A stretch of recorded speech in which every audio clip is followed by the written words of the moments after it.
It was a very dark and rainy Tuesday afternoon. The sky outside was painted in thick gray clouds, and heavy rain was beating against the windows of the old wooden house. Inside, a girl named Lily sat at the kitchen table. She had her face buried in her hands, and she was crying softly. Today had been a terrible day. Everything had gone wrong. First, she had failed a big math test that she had studied so hard for. Then, during lunch, she had a big fight with her best friend, Sarah. To make things even worse, on her way home, she tripped in a mud puddle and ruined her favorite shoes. Lily felt like the whole world was against her. She felt small, tired, and deeply sad. Her grandfather, Grandpa Joe, walked into the kitchen. He was a kind, quiet man with soft, wrinkled eyes and a warm smile that always made things feel a little bit better. He wore his favorite red flannel shirt and walked slowly toward the table. "My dear Lily," Grandpa Joe said, his voice as gentle as a soft breeze, "what is making those little eyes rain harder than the storm outside?" Lily looked up. Her cheeks were red and her eyes were puffy. "Oh, Grandpa, everything is wrong. My math test was too hard, Sarah is mad at me, and my shoes are ruined. Why do things have to be so difficult? I just want to give up. Every time I fix one problem, a new one shows up." Grandpa Joe did not say a word at first. He just stood there, looking at her with a lot of love. He slowly reached out and wiped a tear from her cheek with his rough, warm thumb. "Life can be very hard sometimes, little bird. But sometimes, when things get hot and scary, we get to choose how we react. Come with me." Lily was confused. She wiped her nose with the back of her sleeve and followed Grandpa Joe to the big stove in the middle of the kitchen. Grandpa Joe took out 3 medium-sized silver pots. He turned on the sink and filled each pot with fresh, cold water. Then he placed all 3 pots on the stove and turned the fire on high under each one. "What are we doing, Grandpa?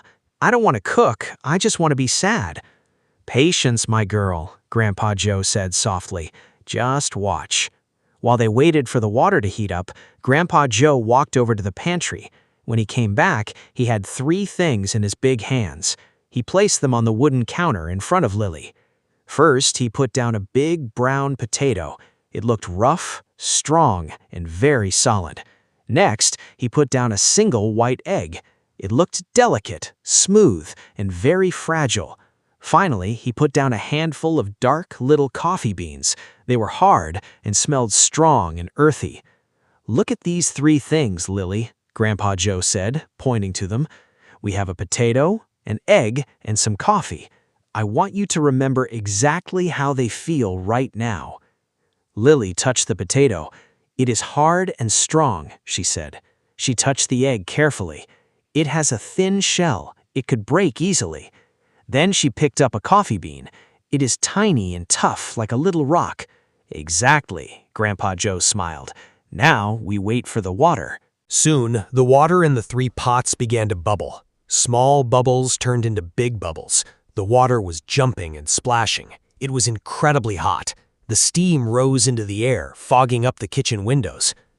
Grandpa Joe carefully picked up the strong, hard potato and dropped it into the first pot. Splash.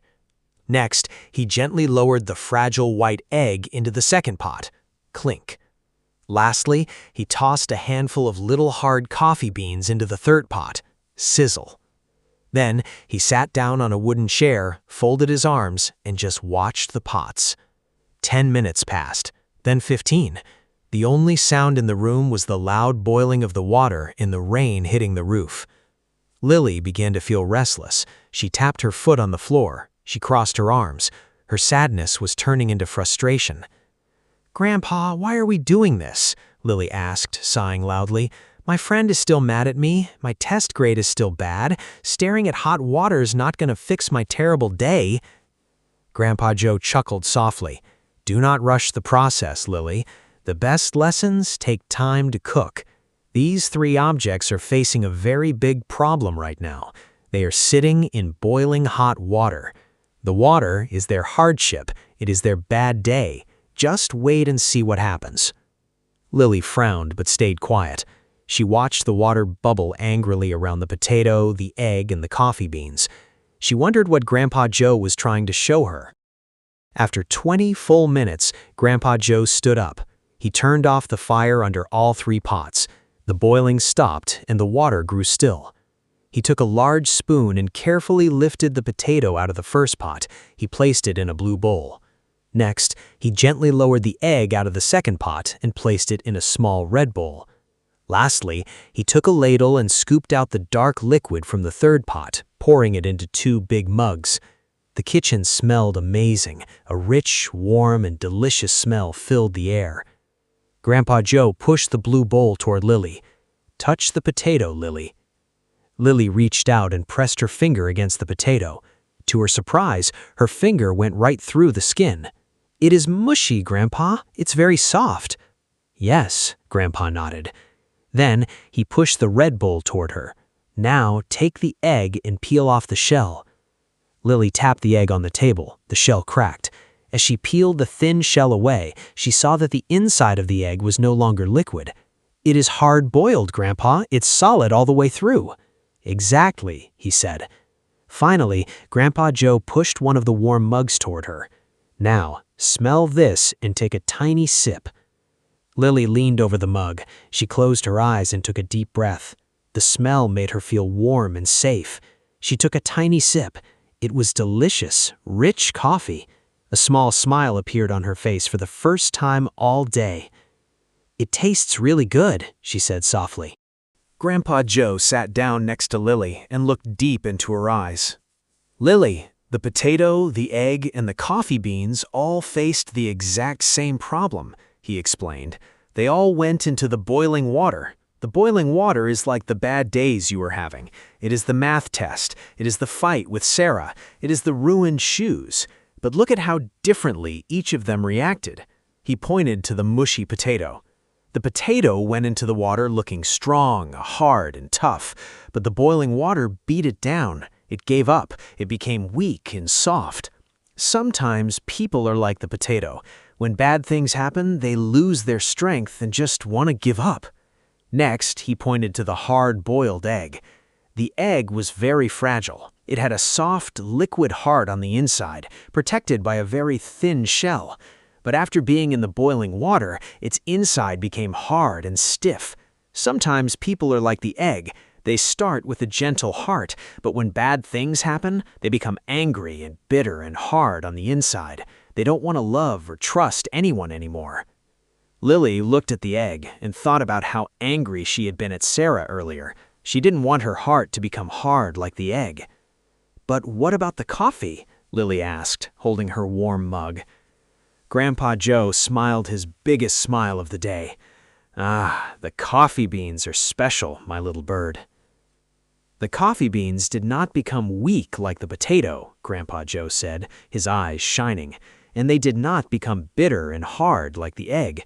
Instead, they did something amazing." He pointed to the dark water in Lily's mug.